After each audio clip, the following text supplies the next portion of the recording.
Hello hello ಅದೇ ಹೇಳಮ್ಮ. ಅದಿ ಎಲ್ಲಿದೆಯೋ? ಹೋಗ್ತಿದ್ದೀನಿ ಅಮ್ಮ. ಯಾಕೆ ಏನಾಯ್ತು? ತಾತ ಆರಾಮಾಗಿದ್ದಾರೆ ತಾನೆ? ಅವ್ರು ಆರಾಮಾಗಿ ಇದ್ದಾರೆ ಕಣೋ. ಮತ್ ನೀನ್ ಯಾಕೆ ಟೆನ್ಷನ್ ಮಾಡ್ಕೊಂಡಿದ್ಯಾ? ಅದಿ ನೀನ್ ಲಕ್ಷ್ಮಿನ ಮನೆಗೆ ಕರ್ಕೊಂಬರೋದಕ್ಕೆ ಯಾಕೋ ಒಪ್ಕೊಂಡೆ? ಆಗಲ್ಲ ಅಂತ ಹೇಳ್ಬೇಕಾಗಿತ್ತು. ಶೋಭಿತಾ, ಇವಾಗಿದೆ ನೋಡು ಮಜಾ. ಆದಿ ಲಕ್ಷ್ಮಿನ ಕರ್ಕೊಂಡು ಬರ್ತೀನಿ ಅಂತ ಅತ್ತೆಗೆ ಮಾತು ಕೊಟ್ಬಿಟ್ಟಿದ್ದಾನೆ ಕಣೆ. ಈಗ ಆದಿ ತಾಯಿಗೆ ತಕ್ಕ ಮಗನ ಅಥವಾ ಅಜ್ಜಿಗೆ ತಕ್ಕ ಮೊಮ್ಮಗನ ಅಂತ ಗೊತ್ತಾಗತ್ತೆ. ನನ್ನ ತಂಗಿ ಆದಿ ಕಾಲ್ ಮಾಡಿ ಕ್ಲಾಸ್ ತಗೊಳ್ತಾ ಇರೋದನ್ನ ನೋಡಿದ್ರೆ ಖಂಡಿತವಾಗ್ಲು ಆದಿ ಇವಳು ಮಾತೆ ಕೇಳ್ತಾನೆ ಅಂತ ಅನ್ನಿಸ್ತಾ ಇದೆ. ಚಾನ್ಸೇ ಇಲ್ಲ.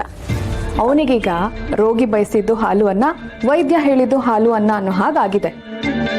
ಹೇಗೂ ಆದಿ ಲಕ್ಷ್ಮಿನ ಮಿಸ್ ಮಾಡ್ಕೊಳ್ತಿದ್ದ.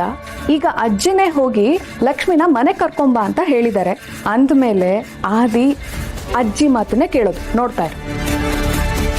ಅದಿ ಹೇಳೋದು ಕೇಳಿಸ್ತಿದ್ಯೇನೋ? ಯಾಕೋ ಅವಳನ್ನ ಕರ್ಕೊಂಬರೋದಕ್ಕೆ ಹೋಗ್ತಿದ್ಯಾ? ಆಗಲ್ಲ ಅಂತ ಹೇಳ್ಬೇಕಾಗಿತ್ತು ತಾನೆ. ಅಮ್ಮ, ಅಜ್ಜಿ ಇರೋ ಪರಿಸ್ಥಿತಿ ನೀನು ಗೊತ್ತು ತಾನೆ. ಅವ್ರ ಹತ್ರ ಏನ್ ಮಾತಾಡಕ್ಕಾಗುತ್ತಮ್ಮ? ಅದಿ ನೋಡು, ಆಗಿದ್ದಾಯ್ತು. ನೀನು ಅವಳನ್ನ ಮನೆಗೆ ಕರ್ಕೊಂಬರ್ಬೇಡ. ಬೀದಿಲಿ ಹೋಗೋ ಮಾರಿನ ಮನೆಗೆ ಕರ್ಕೊಂಬಂದಾಗ ಆಗುತ್ತೆ ಕಣೋ. ಹೇಗೋ ತೊಲಗಿದಾಳೆ, ಅವಳು ಮತ್ತೆ ಮನೆಗೆ ಬರೋದು ಬೇಡ. ಆದಿ ನನ್ಗೇನು ಅವಳನ್ನ ಮನೆಗೆ ಕರ್ಕೊಂಡು ಬರಕ್ ಆಸೆನಾ? ನಾನು ಅವಳನ್ನ ಮನೆಗೆ ಕರ್ಕೊಂಡು ಬರಲ್ಲ. ನೀನ್ ಯಾಕೆ ತಲೆ ಕೆಟ್ಕೋತೀಯ? ಸುಮ್ಮನೆ ಇರು. ಹಾಗಲ್ಲ ಕಣೋ. ಹಂಗೂ ಇಲ್ಲ ಹಿಂಗೂ ಇಲ್ಲ. ನೀನ್ ಸ್ವಲ್ಪ ಸುಮ್ಮನೆ ಇರಮ್ಮ, ಏನೂ ಆಗಲ್ಲ. ನಾನೇನು ಅವಳನ್ನ ರೆಡ್ ಕಾರ್ಪೆಟ್ ಹಾಕಿ ಕೈ ಹಿಡಿದು ವೆಲ್ಕಮ್ ಮಾಡಲ್ಲ. ಅವಳನ್ನ ಕಾರ್ ಹತ್ತು ಅಂತ ಹೇಳಿ ಆಸ್ಪತ್ರೆ ಹತ್ರ ತಂದು ದಪ್ತೀನಷ್ಟೇ. ಆಮೇಲೆ ಅವರು ಏನಾದರೂ ಮಾತಾಡ್ಕೊಳ್ಳಿ. ಆದ್ರೂ ಆದಿ.